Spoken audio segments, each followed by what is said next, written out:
and watch horror movies on my $100 television. We'll get shook and we'll see one of the final destinations. We'll begin with the Conjuring, and then the demon, and then one of the first aliens. We'll see Sigourney defy an alien nation. If you want to watch Skinamarink, go right ahead and do it. This movie is incredibly stupid. I'd like to get a gun and then shoot it.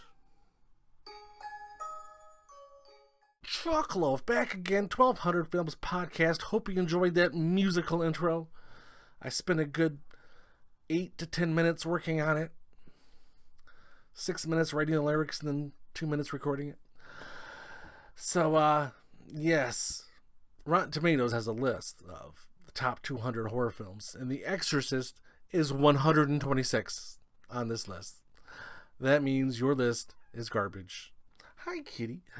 So, let's get going. We got 8 movies. 2 are from last year, and all the rest are from 2023. So, let's get going. Of course, the rating scale on the bottom: dumpster fire, filth, rotten, juicy garbage. And then can't quite recommend, and then okay if desperate, and then put it on the watch list, and then put it on top of the watch list. If it's great. If it's wonderfully wonderful.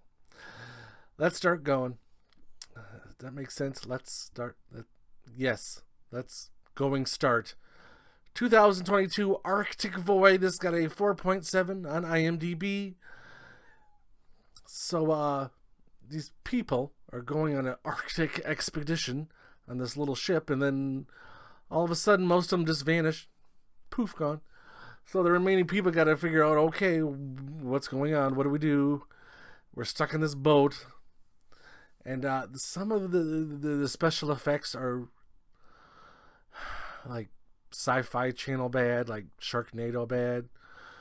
But other than that, if you can forgive that and some of the really subpar acting, this film isn't horrible.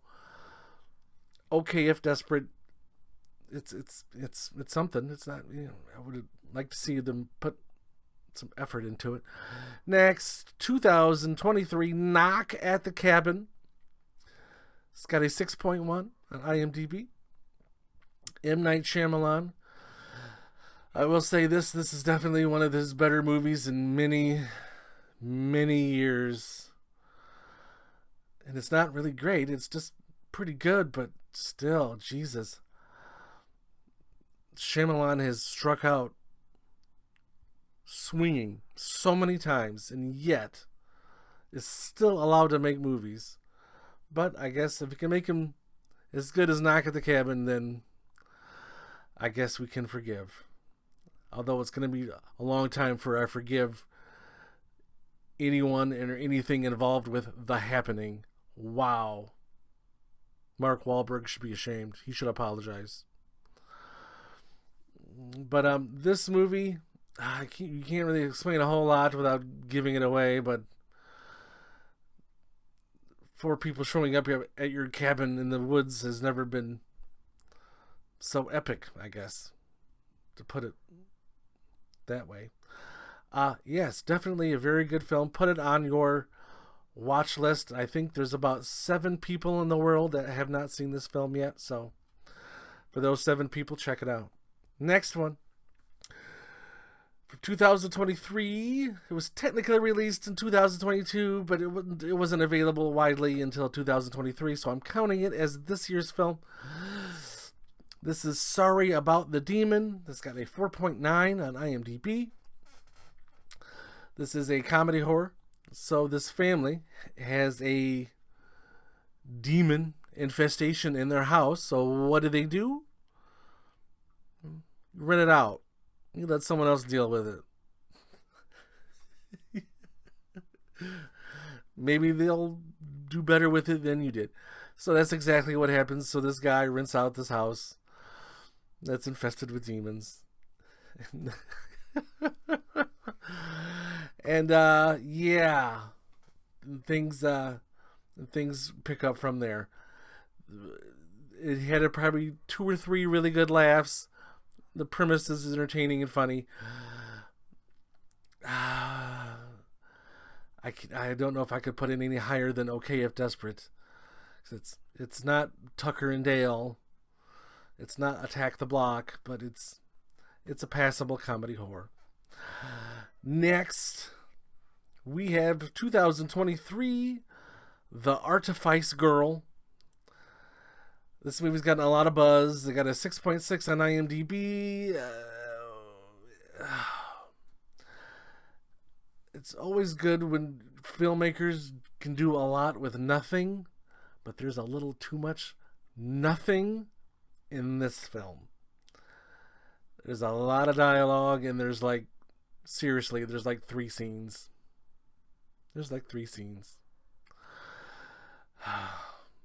It's another one that could have used a little bit of a Hollywood backing, a little bit of a budget. This probably would have worked better as a short film. Condense it down, make it a short film, see if someone wants to invest in it, and then you make the rest of the film. I don't know. How do I rank this one too? I guess it's okay if desperate again. But it's it's a lot of talk. It's not really a horror, it's more of a science fiction drama. But okay, moving on. 2023 Brooklyn 45. This got a 5.9. So these old war buddies are meeting up to help support one of their brethren, their buddies, and they start conjuring stuff. They start summoning stuff, and things go awry. And this whole movie takes place in one room.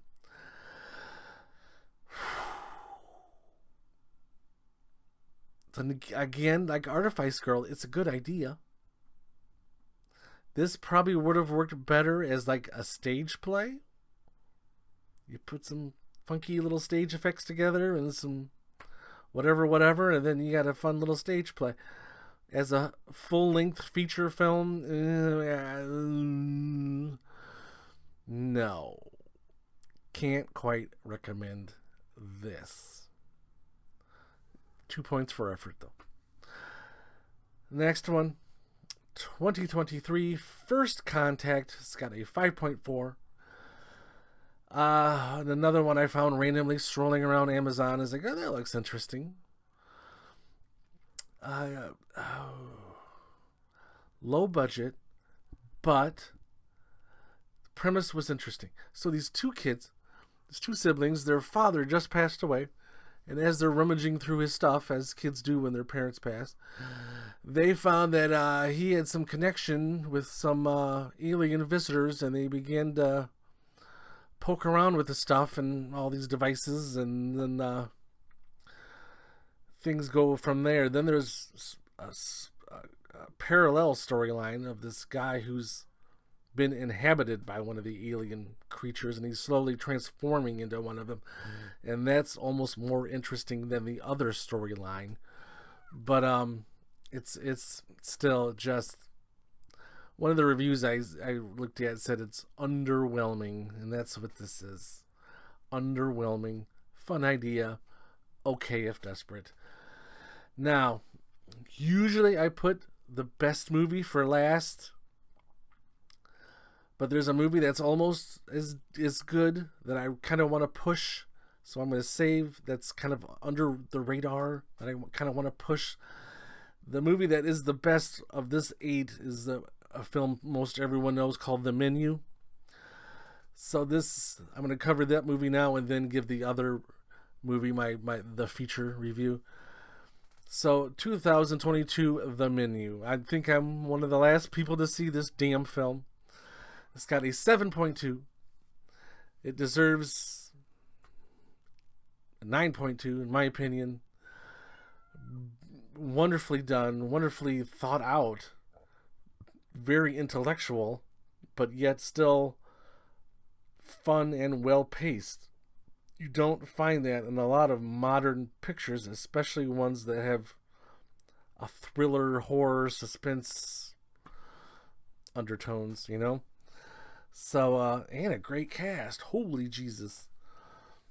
So, all these people are invited to this special, I don't know what you call it, a dinner. And from this fabulous, wonderful, world-renowned cook. And there's all these specific rules you got to follow. And it turns out he knows a little bit more than he should. And he's going to tap into that. So, yes, definitely put it on top of your watch list. If you're one of the 6 people that haven't seen this film, The Menu. Now it's time for the movie I would like to push the hardest, because I don't think anyone has seen it, because no one's talking about it. It's called Play Dead.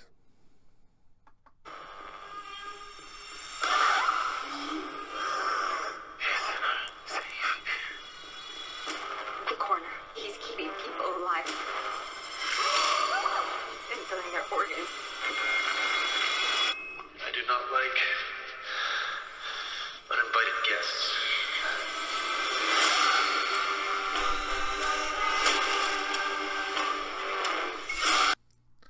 Alright, from 2023, Play Dead. This got a 5.2 on IMDb. You can currently watch this for free on Tubi. And it co-stars Jerry O'Connell. Yes, that Jerry O'Connell from Stand By Me. Haven't seen him in anything since, gosh, Kangaroo Jack maybe? It's been a while. But he plays the coroner in this film.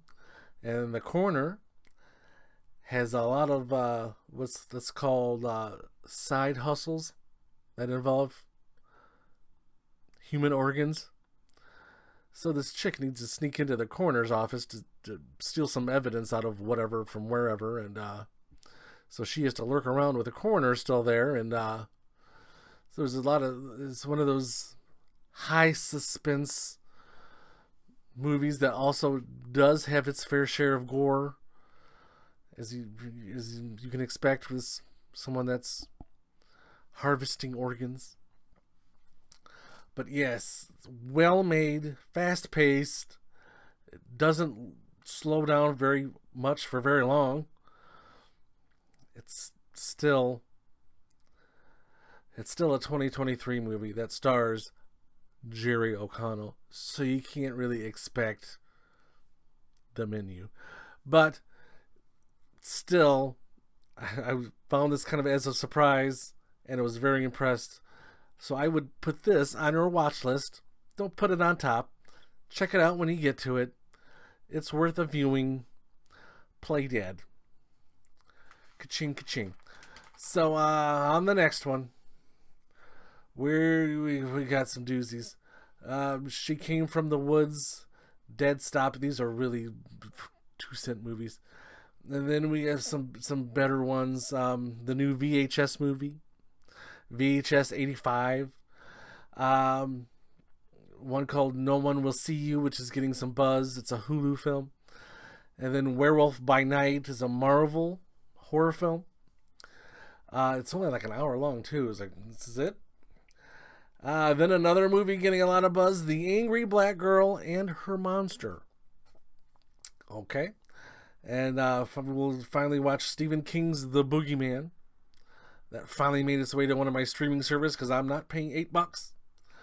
And then another one I found on Hulu called The Tank, which from what I can tell is about that old shindig about the family that inherits a house they didn't know they had.